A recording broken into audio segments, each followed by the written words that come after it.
Hello. आ गया बाबू। Mic नहीं on किया था, भूल गया था माइक को। थर्ड ईयर पढ़ाए वैसे खड़े रहे वैसे शुरू कर दिए।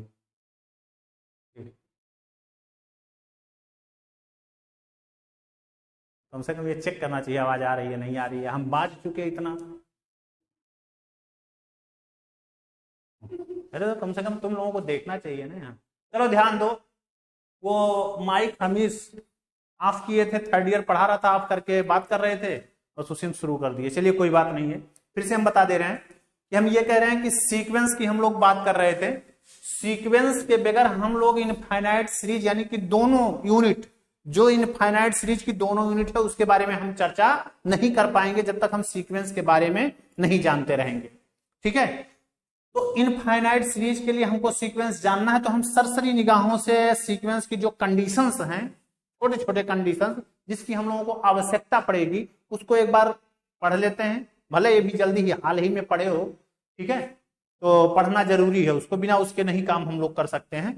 तो हम लोगों ने इन सीक्वेंस का डिफिनीशन एग्जांपल कर लिया था। इसमें monotonically increasing, decreasing, bounded, limit, ठीक है, और कॉची सीक्वेंस, इतनी बातें कर लेते हैं फटाफट, और उसके बाद सीधा हम लोग इनफाइनाइट सीरीज में जंप कर जाते हैं। ठीक है, चलिए आज बात करते हैं मोनोटोनिकली इंक्रीजिंग एंड डिक्रीजिंग की। मोनोटोनिकली बताएं जल्दी से, आप लोग बताएं जल्दी से। Monotonically increasing and decreasing, monotonically increasing and decreasing sequence. जल्दी से बताओ, आप लोग तो सब जानते हो, अभी जल्दी हाल ही में पढ़े हो। ठीक है, इंक्रीजिंग डिक्रीजिंग क्या होता है, जल्दी से बात करें।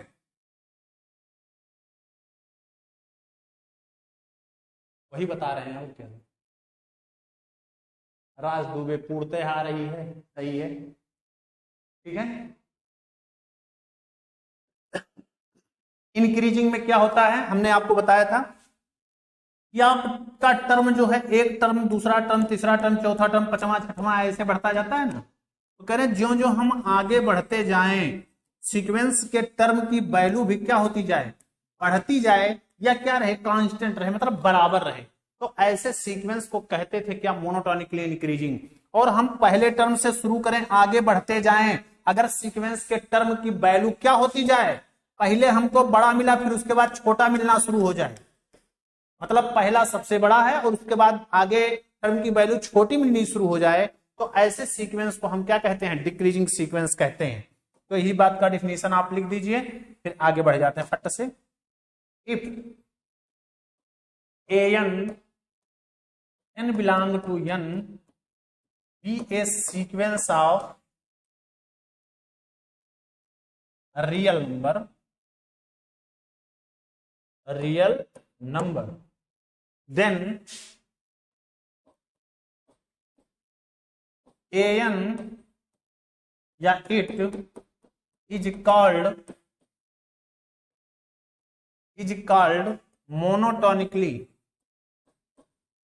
monotonically इंक्रीजिंग,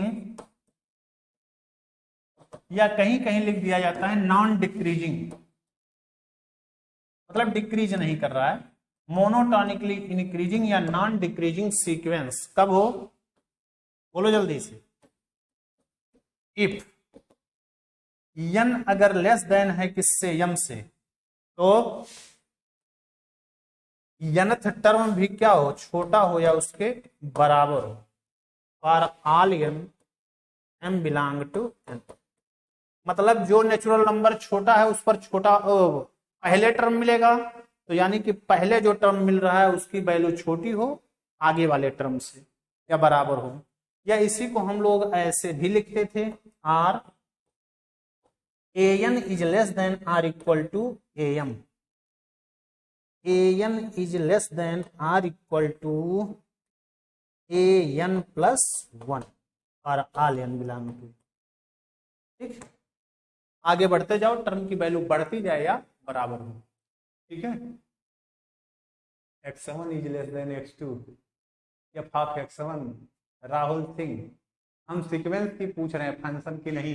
ये तो फंक्शन और सीक्वेंस दोनों एक ही तो है, ऐसा नहीं, दोनों के लिए कंडीशन थोड़ा सा बदल बदल के होता है ना। क्लियर, इस तरह से। एंड इसी में इसको कह दें कि इसे मोनोटोनिकली इंक्रीजिंग कहते हैं, इसे हमने कह दिया, मान लिया पहला मोनोटोनिकली इंक्रीजिंग, इसी में हम सब लिख दे रहे हैं, क्या जरूरत है कि 4 जगह लिखें। दूसरा,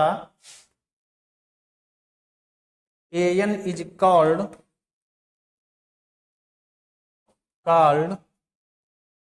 स्ट्रिक्टली इंक्रीजिंग होगा, स्ट्रिक्टली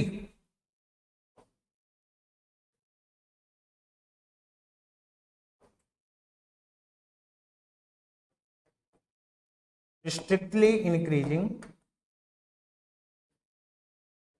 कब, कुछ नहीं, बस ये इक्वलिटी जो है ये हट जाए, मतलब बराबर होने वाला कंडीशन ना हो बस, ठीक है, सिर्फ बराबर होने वाला कंडीशन ना हो। स्ट्रिक्टली इंक्रीजिंग इफ क्या हो, जब n लेस देन m हो तो an जो है वो छोटा ही हो, बराबर होने का गुंजाइश ना हो, या an is always less than an plus 1 for all n belong to, ठीक हो, for all nm belong to. Strictly के लिए केवल और केवल इक्वलिटी क्या होती है, हट जाती है, इक्वलिटी केवल नहीं रहता है बस, और बकिया सारा कंडीशन मोनोटोनिकली वाला ही, ठीक है। हिमांशु सही ना, an less than or equal to an plus 1 for all n belong to n। Raj Dubey बिल्कुल, ये मोनोटोनिकली के लिए, स्ट्रिक्टली के लिए इक्वलिटी नहीं होगी, ठीक है। जैसे ये सीक्वेंस हो ऐसे देखो, जैसे 1 2 3 3 3 ऐसे, इसका मतलब क्या है, बढ़ भी रहा है और क्या हो गया, सब तरफ बराबर हो गए, यानी कि स्ट्रिक्टली मोनोटोनिकली क्या है, इंक्रीजिंग है। लेकिन अगर ऐसे होता 1 4 9 16 ऐसे, तो देखिए पहले से बड़ा, दूसरे से बड़ा, तीसरे से बड़ा, ये आगे बढ़ने पर क्या होता रहा, बढ़ता जा रहा है, तो ये क्या हो गया, स्ट्रिक्टली। यानी जितने भी स्ट्रिक्टली होते हैं उसे हम मोनोटोनिकली कह सकते हैं, लेकिन मोनोटोनिकली को हम स्ट्रिक्टली नहीं कह सकते। देखो जैसे यही मोनोटोनिकली है लेकिन स्ट्रिक्टली नहीं है, लेकिन जो स्ट्रिक्टली है वो मोनोटोनिकली वाले कंडीशन को क्या करते हैं, सेटिस्फाई करते हैं, ठीक। चल आगे बढ़ो। तीसरा,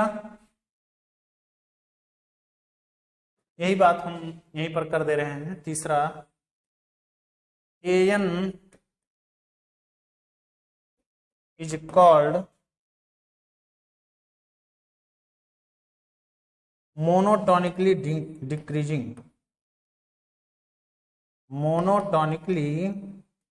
decreasing sequence are non-increasing if, ध्यान दो, n लेस देन है m से, मतलब n एक नेचुरल नंबर है, m एक नेचुरल नंबर है, n छोटा यानी कि पहले होगा तो उस पर टर्म पहले मिलेगा, और जो बाद में है उस पर टर्म बाद में मिलेगा। जिस पर टर्म पहले मिलेगा उस पर आपको वैल्यू क्या होनी चाहिए, बड़ी या बराबर होनी चाहिए, ठीक है ना, तभी तो आगे बढ़ोगे तो टर्म की वैल्यू घटती जाएगी।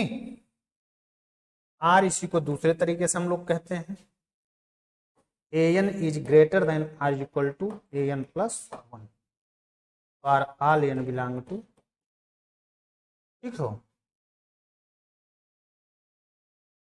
मतलब उल्टा समझिए, क्या है कि जब बड़े से छोटे की तरफ जा रहा है तब डिक्रीजिंग, और छोटे से बड़े की तरफ जा रहा है तो इंक्रीजिंग, बस इतनी सी बात, ठीक है।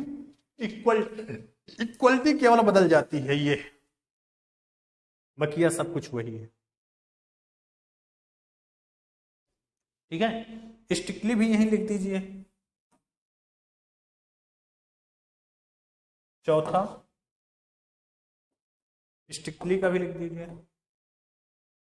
एन इज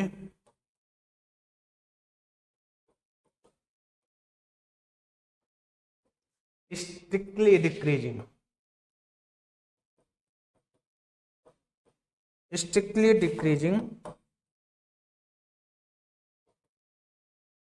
कब? जब बस इक्वलिटी केवल क्या हो जाए, हट जाए।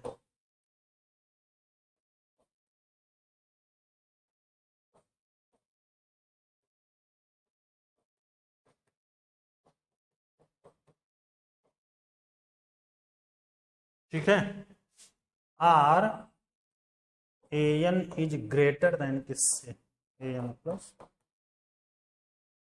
फिर वही बात है, अगर स्ट्रिक्टली है तो मोनोटोनिकली होगा, क्योंकि मोनोटोनिकली में दो कंडीशन है। ऐसे लिखा है कि A N is greater than are is equal to A N plus one, तो इसका मीनिंग हम लोग जानते हैं, या तो ए एन बराबर हो ए एन प्लस वन के, आर ए एन बड़ा हो किससे, ए एन प्लस वन वाला।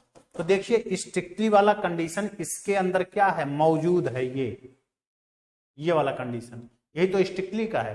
तो यानी कि स्ट्रिक्टली जो है वो मोनोटोनिकली वाले कंडीशन को हमेशा सेटिस्फाई करेगा, लेकिन जो मोनोटोनिकली है वो जरूरी नहीं है कि स्ट्रिक्टली हो।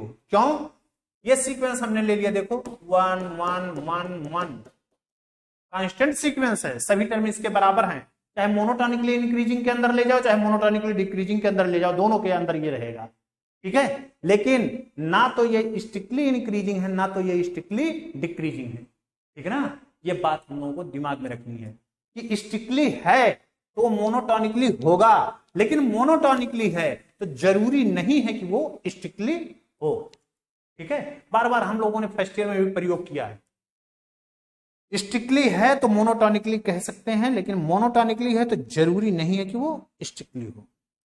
इतनी बात हम लोगों को दिमाग में रखनी है। देखो फटाक से लिखिए सब लोग, जल्दी से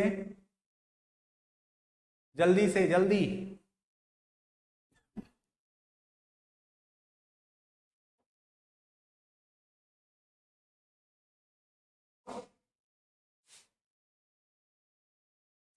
जल्दी करें।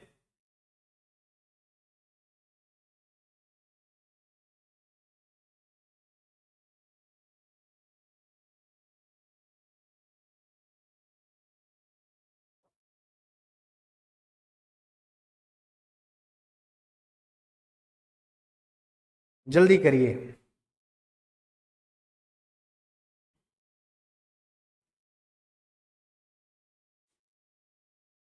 ठीक है,